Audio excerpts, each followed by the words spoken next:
नमस्कार,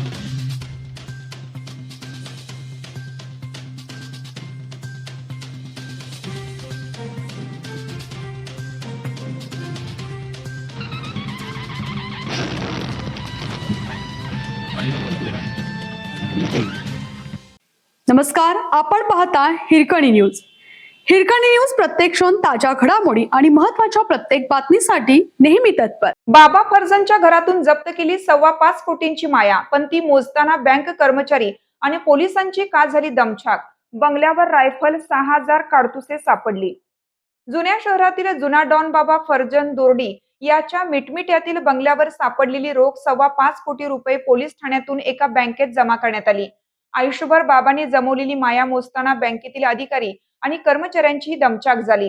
एवढी मोठी रोख नेणे आणि मोजणे जोखमीचे असल्याने बंदोबस्तावर असलेले आरसीबी, गुन्हे शाखा आणि छावणी पोलीस ठाणे अशी 3 पथके, 4 अधिकाऱ्यांसह 40 कर्मचारी अक्षरशः कंटाळून गेल्याचं पाहायला मिळालं. फर्जंदच्या घरावर गुन्हे शाखेने टाकलेल्या छाप्यात 5.25 कोटी रुपये रोख, रायफल आणि 6000वर जिवंत काडतुसांसह धारदार शस्त्रे सापडली होती. यावेळी जप्त करण्यात आलेली रक्कम कडेकोट बंदोबस्तात छावणी पोलीस ठाण्यात ठेवण्यात आली होती. न्यायालयाच्या आदेशाने बुधवारी ही रक्कम छावणी पोलीस ठाण्याच्या शहागंज येथील बँकेच्या शाखेत जमा करण्यासाठी नेण्यात आली. काल दुपारी 1:30 पासून सायंकाळी 6:30 पर्यंत केवळ 1.5-2 कोटी रुपयांची मोजणी झाली होती. यावरून एवढ्या मोठ्या प्रमाणावर रोख आल्याने बँकेचे 2 अधिकारी, 4 कर्मचारी अशा 6 जणांची ही रक्कम मोजताना दमछाक झाल्याचं पाहायला मिळालं. सर्वसामान्यांच्या घरात 1,00,000-2 लाखाची रोख असली तरी त्यांची झोप उडते. एकतर राजकीय नेत्यांनी डॉनच्या घरावरील कारवाईवर प्रश्न उपस्थित करीत असल्याने वाद निर्माण झाला. त्यात मागील 4 दिवसापासून एवढी मोठी रक्कम छावणी पोलीस ठाण्यात ठेवलेली होती. सुरक्षेसाठी पोलीस ठाण्यात प्रवेशाचा मुख्य रस्ता साखळी लावून बंद करण्यात आला होता. जेथे सोने, शस्त्र आणि पैसे होते तेथे 24 तास पोलीस बंदोबस्त देण्यात आला होता. रक्कम बँकेत गेल्याने पोलिसांनी सुटकेचा निश्वास सोडला. रोख बँकेत नेण्यात आली असली तरी कारवाईत जप्त केलेले सोने आणि शस्त्रेही मात्र ठाण्यातच आहेत.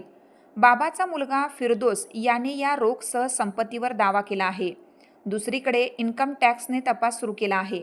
त्यामुळे त्यांचे म्हणणे विचारात घेतल्याशिवाय ही प्रक्रिया होणार नसल्याचे पोलिसांनी सांगितले. केअरटेकर शिलाबाई साळवे हिने आपण 5 जणांच्या उपस्थितीत घरातच बाबा फर्जंदशी लग्न केलं असल्याचा दावा केला आहे. परंतु त्याचा कुठलाही पुरावा आपल्याकडे नसल्याचेही तिने सांगितल्याचे पोलिसांच्या सूत्रांनी सांगितलं. तिचे वारंवार बदलणारे दावे आणि मुलाच्या जबाबात त्यांचा केअरटेकर उल्लेख यामुळे आता पोलीसही गोंधळले आहेत. पोलिसांनी बाबाच्या काही नातेवाईकांचे जबाब घेतले.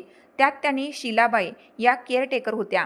मुलांना शाळेत जाण्यासाठी तयार करणे, डबा देणे एवढीच जबाबदारी त्यांच्यावर असल्याचा उल्लेख त्यांनी केला आहे.